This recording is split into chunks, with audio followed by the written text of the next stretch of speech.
அஸ்ஸலாமு அலைக்கும். எல்லோரும் எப்படி இருக்கீங்க? நான் ரொம்ப நல்லா இருக்கேன், அல்ஹம்துலில்லாஹ். லாஸ்ட் வீடியோவில் நான் சொல்லியிருந்தேன் ஷார்ஜா லேஓவர் வந்திருக்கேன்னு சொல்லிட்டு. இன்றைக்கி ஷார்ஜா லேஓவர் டே 2 வீடியோ தான் பார்க்க போகிறோம், என்ன நடந்துச்சுன்னு. அதே மாதிரி லாஸ்ட் வீடியோவில் நீங்கள் பார்த்துருந்தேன்னா ஒரு குட்டி வியூ காமிச்சிருப்பேன், நைட்டு சூப்பராக இருக்கும். அதே மாதிரி மார்னிங் எந்திரிச்சோன்னே ஃபஸ்ட் எடுத்து இந்த கர்டன் ஓப்பன் பண்ணி இந்த வியூ தாங்க பார்த்தேன். சூப்பராக இருந்துச்சுங்க, பயங்கர ரிலாக்ஸாக எனக்கு ரொம்ப பிடிச்சிருந்துச்சு. அதே மாதிரி பக்கத்தில் ஏதோ பார்க் இருக்குது போல், லேக்கில் போட்லாம் போய்கிட்டு இருந்துச்சு. ஸோ மார்னிங் எந்திரிச்சு ப்ரஷ் பண்ணி ஃப்ரெஷ் ஆகிட்டு அந்த காஃபி போட்டு இந்த வியூ நல்லா ரசிச்சுட்டு குடிச்சிட்டு அதுக்கப்புறம் வந்துட்டு நான் வந்து ஹோட்டல் விட்டு கீழே இறங்கிட்டேன் ஒரு 8 o'clock வாக்கில். ஸோ வாக்கிங் போயிட்டு பக்கத்தில் ஏதாவது சூப்பர் மார்க்கெட், மால், ஏதாவது ஷாப்ஸ் எதாவது இருந்துச்சுன்னா, ஆஃபர்ஸ் எதாவது போய்கிட்டு இருந்துச்சுன்னா திங்ஸ் எல்லாம் பார்த்து வச்சுக்குவோம், நாளைக்கு வந்து வாங்கிக்கலாம்னு நான் யோசித்தேன். ஏன் அப்படி யோசிச்சேன்னா, இன்றைக்கி எனக்கு ஃப்ளைட் இருக்குங்க, Sharjah to Thiruvananthapuram, Thiruvananthapuram to Sharjah, back to flight இருக்குது.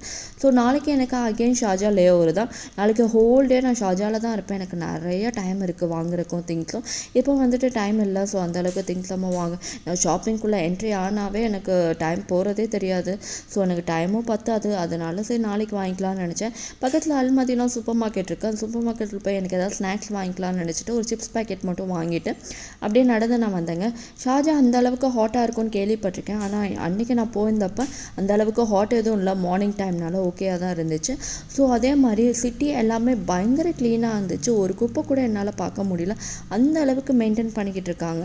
எனக்கு ரொம்ப பிடிச்சிருந்துச்சு. இதோட சிட்டி, இதோட கல்ச்சர்ஸ் எல்லாமே எனக்கு ரொம்ப பிடிச்சிருந்துச்சு. இதுதாங்க ஷார்ஜாவோட ஓல்டு கோல்டு சோக். இந்த ஓல்டு கோல்டு சூக்கில் தான் நிறைய ஜுவல்லரி ஷாப்ஸ் ஃபுல்லாமே உள்ள ஜுவல்லரி ஷாப்ஸ் தான் இருக்கும். நிறைய டிசைன்ஸ் உள்ள கோல்டு தான் நம்ம வந்து இங்கே பர்ச்சேஸ் பண்ணிக்கலாம். அதுக்கப்புறம் சரி சொல்லிவிட்டு நான் அங்கே கோல்டு சோக் வந்துட்டு நெக்ஸ்ட் டைம் போய்க்கலாம், இல்லாட்டி நாளைக்கு டைம் இருந்தால் போய்க்கலாம் அப்படி தாங்க நினச்சிட்டு அப்படியே நடந்து நானும் வந்துட்டேன். நடந்து வரும்போது பக்கத்தில் வந்துட்டு ஒரு மால் இருந்துச்சு. அந்த மால்குள்ளே நான் என்ட்ரி ஆகிட்டு பெரிய மால் தான், சூப்பர் மார்க்கெட். சரி ஏதாச்சும் ஆஃபர் இருந்துச்சா, அபாயா இருந்தால் பார்ப்போம் அப்படின்னு சொல்லி பார்த்து வச்சேன். நான் தான் ஃபஸ்ட்டு கஸ்டமர் போல, யாருமே அந்த அளவுக்கு யாருமே இல்லை. சரின்னு சொல்லிட்டு அப்புறம் டைம் பார்த்தா 10 o'clock ஆச்சு. ஐயோ, அப்புறம் ஹோட்டல் போகணுமே, சாப்பிட்ணுமே, ரெடி ஆகணுமே, பிரேக்ஃபாஸ்ட் வேறு காலியாக இருக்குமோ என்னமோ அப்படின்னு நினச்சிட்டு வேகமாக ஹோட்டலுக்கு வந்துட்டேங்க. ஹோட்டலுக்கு வந்துட்டு மேலே ஃபஸ்ட் ஃப்ளோர் போய் பிரேக்ஃபாஸ்ட் எதாவது இருக்கான்னு நினச்சிட்டு வந்தேன். ஆனால் பிரேக்ஃபாஸ்ட் இருந்துச்சு, பஃபே தான் இருந்துச்சு.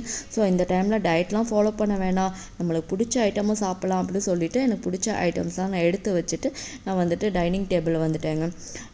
டைனிங் டேபிளில் வந்துட்டு அதுக்கப்புறம் வந்துட்டு நான் என்னென்ன ஃபுட் எடுத்தேன்னா, ஃப்ரூட்ஸு, வேஃபர்ஸ் எனக்கு ரொம்ப பிடிக்கும். இந்த வேஃபர்ஸ் இந்த மாதிரி தான் எடுத்தேன். ஸோ அப்புறம் டியூட்டிக்கு ரெடி ஆகிட்டேன், திருவனந்தபுரம் போயிட்டேன். நெக்ஸ்ட் வீடியோவில் பார்ப்போம். பாய், தேங்க்யூ.